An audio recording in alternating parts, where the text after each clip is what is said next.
Welcome to the fourth installment of Let's Review All the Final Fantasies. Today, I want to talk to you about Final Fantasy III for the Famicom.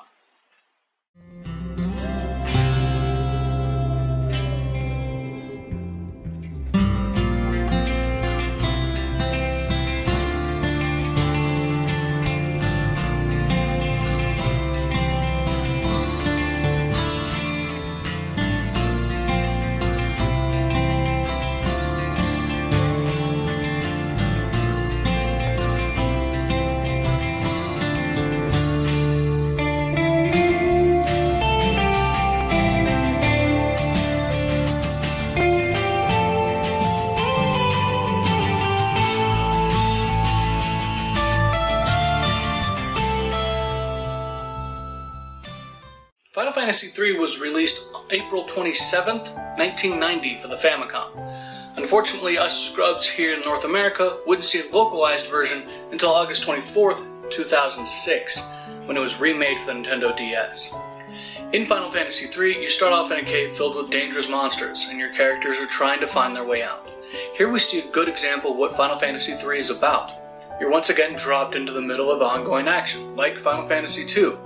But the four characters are blank slates, like Final Fantasy I. Your characters all start as freelancers or onion knights, depending on the translation you're using. This is a great little starting class. It has fine attack and defense, and can use level 1 white magic. You won't be playing as a freelancer for long though. You'll quickly find your way out of this tutorial dungeon. I say tutorial dungeon because it shows you what secret doors look like and how they work. It also shows you healing water and treasure chests with battle items in them. You'll fight the dungeon boss and come up on your first crystal. That's right, we have the return of the glorious crystals. Although here, they play a larger role than just being plot MacGuffins. Don't get me wrong, they're still plot MacGuffins, but now each crystal will unlock new jobs for your characters to perform. These jobs change how your character grows. Higher job levels in one class may cause your defense to grow faster, while higher job levels in another class can cause your HP to grow faster. Stuff like that. In total, there are 20 jobs that you unlock through the crystals, and 2 secret jobs that you must find to use. Each job has a specialization with their own strengths and weaknesses. The vast amount of jobs is what's going to keep you playing Final Fantasy III. Perhaps you can challenge yourself to play through the whole game as a freelancer? Maybe you'll play it as only magic casters. I loved all these classes, but didn't actually play as very many. Besides the ones required to progress through the story, like Dark Knight and Scholar, I only really used Warrior, Black Mage, White Mage, Knight, Magus, and Devout, and 1 secret job. Knight, Magus, and Devout aren't really new classes, they're just stronger versions of the Warrior, Black Mage, and White Mage. I did play around a little bit with the Dragoon, Red Mage, and the other secret class though. I will be playing as other classes in future playthroughs. The battle system is just like before cosmetically. Now though, you won't be running into packs of 8 or 9 monsters and you can hit all of them. I never ran into the bullshit of missing because a monster was too far back of the enemy party, like what happened in Final Fantasy II.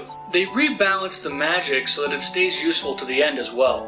Running away is still useless though, but now it's not because you have to level up your ability to run away. It's because the risk is too high.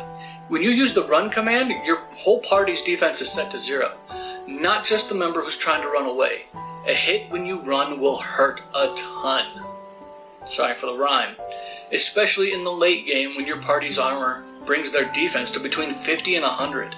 Also, the magic system is back to charges instead of MP. I like that a lot. I do think that Final Fantasy III has the best looking sprites and enemy designs of any of the Famicom trilogy.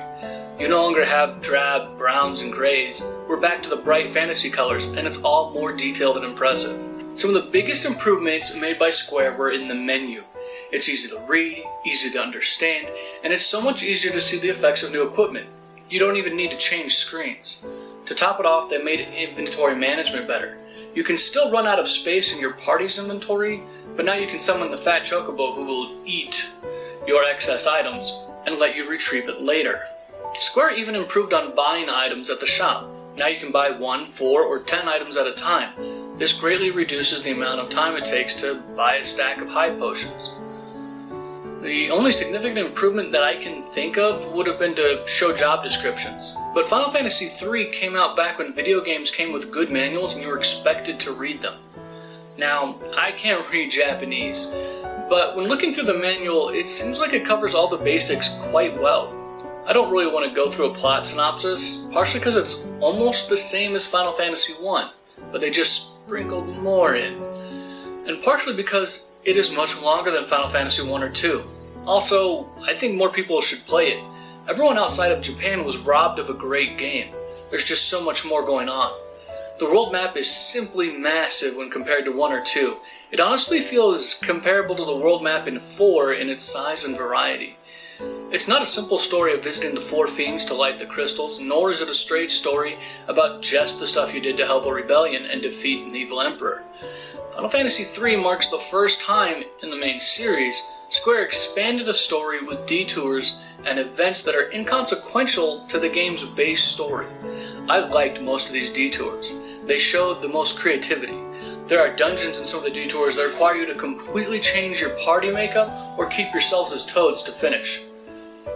When I say Square sprinkled more into Final Fantasy III, I mean that their design philosophy appears to have been do like we did in Final Fantasy I, but more and bigger. You get the customizable party, but now you don't need to start a new game to change it. And you have way more than 6 classes and their upgrades. You don't just get the canoe, boat, and airship, you get a canoe, a boat, and 4 airships. The airships are where the team at Square really let their imaginations run wild. One of the airships gets destroyed half an hour into the game, another transforms into a boat, the 3rd airship is super fast, allowing access to areas with high winds. It also transforms into a submarine, allowing you to explore the oceans. Lots of cool secrets in the oceans. Pro tip. The final and 4th airship is massive, shoots cannonballs during encounters, and hops over small mountains, unlocking the final areas of the map. To finish the game and find all the secrets, you'll have to use the 3rd and 4th airships to their fullest. Square also expanded on the lore behind the crystals. You get to learn about the world of darkness, the warriors of darkness, and the balance of light and dark required to keep both worlds alive. As a package, Final Fantasy III feels like the first time Square wanted to build a long-running series out of the Final Fantasy brand. I love Final Fantasy I a lot, but it doesn't really feel like it's part of the same series, and Final Fantasy II was such an ambitious departure that it really didn't feel like the first game. With 3, though, you get a game that is obviously evolved from the first, and clearly builds on the foundation, giving you, well, more. I breezed through most of Final Fantasy III. It wasn't particularly difficult until the end. Getting the keys to Eureka and the Crystal Tower was the first time I struggled. After that, I thought I was good to go. Nope. Now it was time for the traditional gauntlet. In 1 and 2, the gauntlets were tests of your stamina and how stocked up you were on healing items. In 3, the gauntlet is the Crystal Tower followed by the Dark World. It's a complex maze with lots of secret walls and treasures. The Crystal Tower isn't a test of your stamina, it's a test of your patience. My first attempt was at level 45. It's a couple hours to get to the top, and I barely made it. I was out of healing items, then the first bad guy mopped the floor with my team. So I leveled to 50 and raided the tower for all the treasures so I could just walk through the maze without anything to collect. At 50, I made it through the first boss fairly comfortably, and wiped to the first random encounter in the Dark World. Not even a boss. So I went and unlocked the secret jobs and tried again. I got to the first Dark Crystal and became a floor cleaner again. So I ground out levels until 60, bought 48 shuriken, and cheesed the shit out of the tower. I used shuriken on the 4 Dark Crystal bosses and Dark Cloud. I barely made it with 1 shuriken left, and half my party dead. I was this close to quitting the game, thinking there was no way that the payoff could be worth it. By modern standards, the payoff wasn't worth the struggle at all. But back in 1990, this scene would have been so cool. To be honest, 4 or 5-year-old me would have absolutely loved this final scene. And to be honest, 4 or 5-year-old me would not have seen it. What makes Final Fantasy III worth it is the jobs and finding the best party to beat the game. I'm gonna be playing this one again. It's wrap-up time. My estimate for completing Final Fantasy III, if you are an experienced and good player of JRPGs, is about 20 hours. I'm putting Final Fantasy III at number 2 in our ranking of games played so far. I'm a little shocked myself. This puts it below the first Final Fantasy Legend on Game Boy and above Final Fantasy I, with Final Fantasy II probably going to be staying at the bottom for till the end of time. But I loved this game and Final Fantasy I. But even as I played Final Fantasy III, I really wanted to play Final Fantasy Legend again. The original cartridge cost me about $10 on eBay. But you don't need to learn Japanese to play Final Fantasy III. In fact, I didn't even play this cart, even though the Retron 5 allows me to apply a translation patch. Instead, stay put. Instead, I found this reproduction cart on AliExpress for about $15. It's not a perfect translation, but it has the added feature of allowing you to run when you hold the B button. And it has all 3 Famicom games on it. You don't even need to import a dodgy repro to play Final Fantasy III though. There are high quality reproductions available from shops all over the internet, or there's the remake. In the beginning of this video I mentioned that Final Fantasy III was remade for the Nintendo DS in 2006. This remake has since been ported to iOS, Android, and Steam. If you're adventurous, the remake was also ported to the PSP. The PSP port was only released in Japan though. Lucky for us, the PSP is region free, and this version of the game has a full English translation built into it. So it's good to go, you just gotta find it.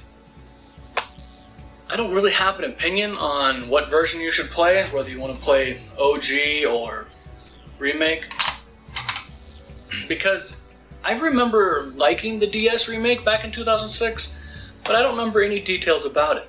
So, thank you for joining me today.